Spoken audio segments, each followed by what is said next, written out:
If you're like me, you've been into watches for a while, and I didn't know that this brand existed because they're new.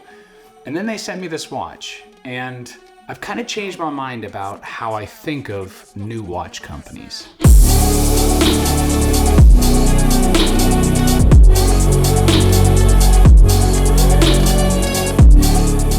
So when you're a new watch company, I mean, you guys know how this kind of works. You create a watch.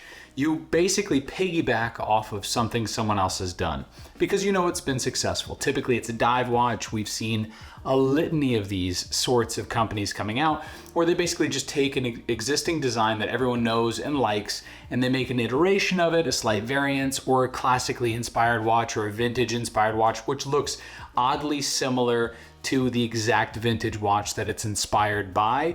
And then they make a watch. And we know how this works. It's the same sort of thing that's come out from microbrand after microbrand. And there are some exceptions, and those tend to rise to the top.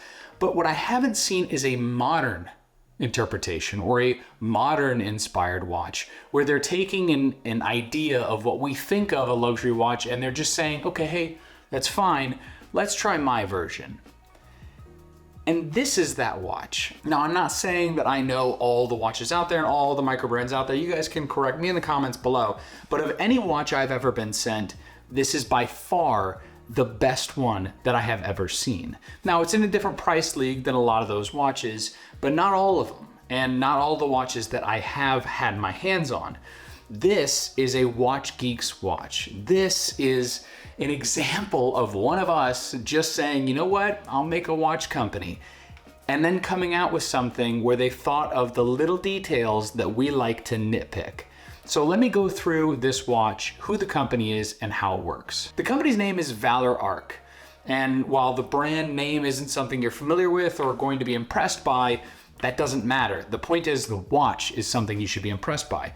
Frankly, when I put this on, the immediate thought I have is this feels like an Aquaterra.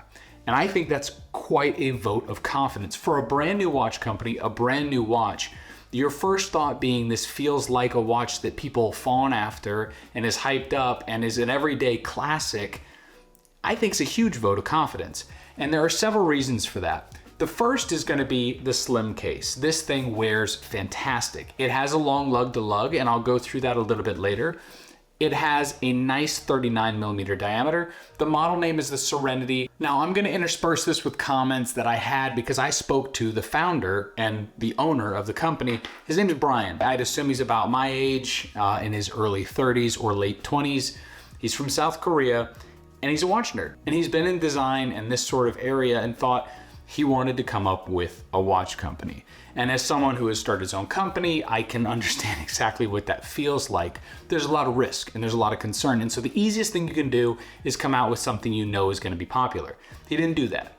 He said, I'm going to refine a lot of these little things. And that isn't marketing speak. That's literally, he went to the nth degree. The thinness I just talked about, how thin this is because he looked at the catalog and he said, what is the thinnest movement you make?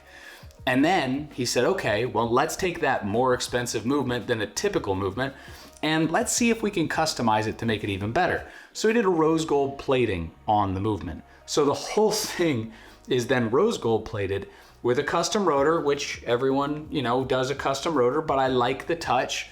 The rose gold plating is a little unique. And then he said, you know what, also be really cool, let's skeletonize the barrel. Now, I haven't been exposed to a huge amount of watches that skeletonize in a tasteful way. And this is kind of what that looks like. So to skeletonize the barrel, you can see as you wind the watch, the mainspring coiling up. So it's like having a power reserve without having a power reserve.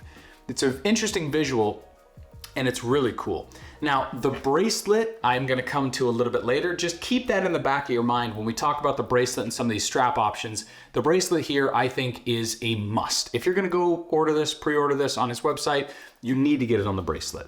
The rest of the watch specs, it's a time-only watch. You have an interior 24-hour indicator, so you can see 14, 16, 15. So it's military time on the front of the dial. You have a semi-sector with some additional lines built in.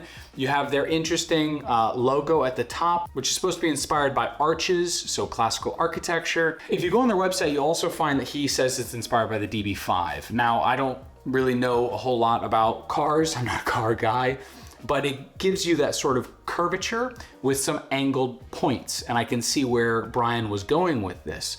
On the side of the case here, you have not a standard curve that you would expect from a normal watch. It curves and points in a beveled kind of tip here on the side of the case. It's very small, it's very minor, but it's the first thing that I saw when I put the watch on because I thought that's different. Over here on the right side next to the crown, you've got the typical crown guards. Now the crown guards here are actually a little bit narrower than what you'd find on a Rolex. The Rolex case, the mid case, and the crown guards are the same height because it's easy to see and see that. One big block, you just route it out and you move on. What he wanted to do was make them thinner. So you have to first route out the shape, then do a second step where you turn it on the side, route it out again, then polish it, and then put the crown in. The reason why that's important is because it allows you to have a little extra grip on the crown, and this is a minor watch geek point. You have a crown here that's really, honestly small for what I would typically like, but because of that extra thought in making sure that you have crown guards that are narrower so you can easily grip it, you don't notice.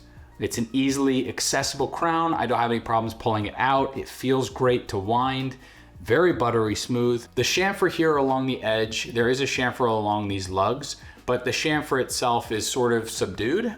It's visually there because it's polished next to a brush finish, but you can't feel it very easily. You do have a bezel here, which has sort of a double slope. So it slopes into the bezel, so like an S curve where then it comes around and then slopes towards the actual crystal. So interesting little detail there. The flat top is then brush finished. And I have seen that brush finish sort of overdone on other watches where because it's so flat or so wide, your eye immediately is drawn to that bezel. This is not that case. It's subdued. It has enough of a light reflection that you can notice that it's there, but it doesn't give you a feeling that a bezel insert is missing, that needs to be glued there, if you get my meaning. Now the bracelet, as I had stated before, this is one of those things that Brian said took longer than the design of the case of the watch and everything else because of how many links there are, how the taper works from one end to the other. I mean, he was so in depth that I can't fit it in this video.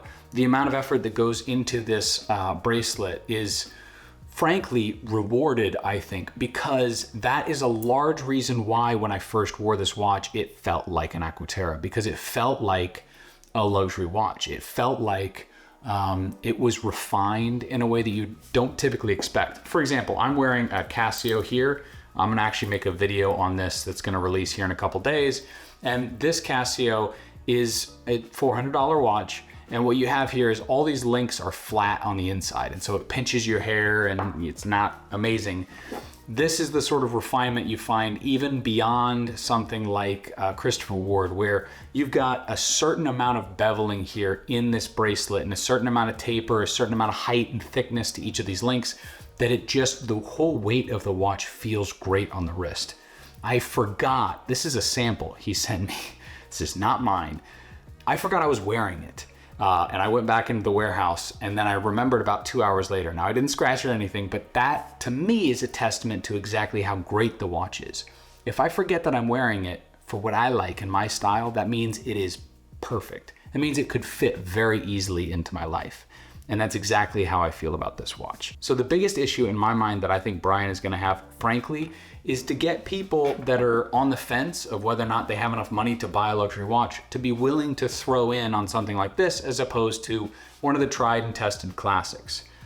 That being said, if you're someone out there who's interested in micro brands or wants to have something no one else has or wants to have a conversation starter, a first watch from a watch geek out of South Korea who put the amount of intention and thought and effort into every little detail in this watch and paid the extra money rather than going for the easy money play, putting himself on the line, and obviously a lot of money, I'm sure it takes a lot of capital to do this. I think this is where you should look. Take a look at his website. Even if you don't buy anything, just poke around, give him a few site hits, help a fellow watch geek out to develop some traction. Now, moans and niggles, small little details that I would recommend or would change if I was gonna nitpick. Really, the only two that I can come up with are gonna be the lug to lug measurement And I think that's a preference thing. If you have my size wrist, I have a 6 3/4 inch wrist or a 6.5 inch wrist. And he says it on his website that this watch is designed for this wrist size to this wrist size. If you have those, a 6.5 inch wrist to I think a 7 1/4, you can see on his website, correct me if I'm wrong, you will like this watch. The lug to lug won't bother you. If you have a smaller wrist than that, it may start to flare a little too far over your wrist. But if you have a 6.5 or 6 3/4 inch wrist like myself, it hugs really well. You don't notice it. It feels great. Don't worry about it. So that's one thing. This is obviously a mid-size watch. It's designed for a specific type of person. It has these really overly angled lugs that hug really, really well. Just know, depending on your wrist size, it may not be the right watch for you. The other thing that I would say is going to be the lug width. Now, I asked Brian about this. He explained it to me. He said it was because he wanted to add the sort of curvature that you have with this Aston Martin. But the practicality side of me, because that's where I come from, is more practical engineering basis. A 20 millimeter lug width is just kind of the industry standard, or 18 in theory, but for a watch this size, a 20 millimeter lug width is the standard because it just fits a lot of different straps. So it's really annoying when I have something comes in. Obviously you get these two straps with it, but it's annoying to have something come in and not be able to put it on something different when I get tired of what it came on. So that's a negative for sure, but I get the concept. So this retails right now for $3,300. If you buy it during the pre-order period, you also get the two other straps with it, the leather and the rubber. And I've interspersed shots of what it looks like on the leather and the rubber here as I talk through them. If you buy it on the bracelet and get those straps right now with the pre-order period, it's $3,300. Now the price I think stays the same even after the pre-order period is over, which ends January 31st. At that point, then you're just gonna get the watch on the bracelet. I don't think you get these two straps. Now there is a price to buy it on just the rubber or just the leather, you can see here. If you buy it on one of those during the pre-order period, you get the other strap for free or complimentary. So if you buy it on the rubber, you get the leather for free during the pre-order period. If you buy the leather, you get the rubber for free during the pre-order period. Again, after that, I believe the complimentary part ends.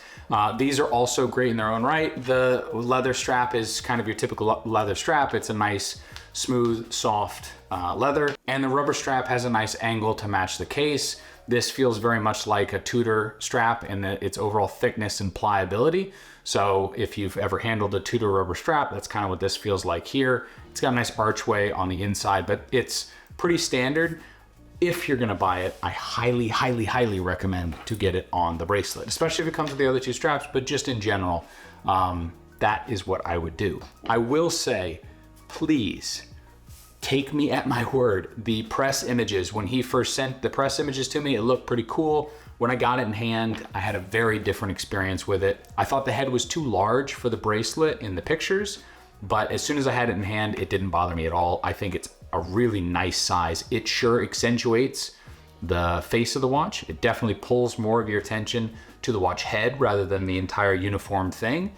But I think it's rewarded in the end. I think that that is where I should be drawn to. I think it adds interest. I think it's different. There's a lot of different things that I love about this watch. So I'm begging Brian to see if he can send me a production model when they get to it. I'd love to add this to my collection. I might buy it. We'll see. But that is pretty much my thoughts on the Valor Arc Serenity 39.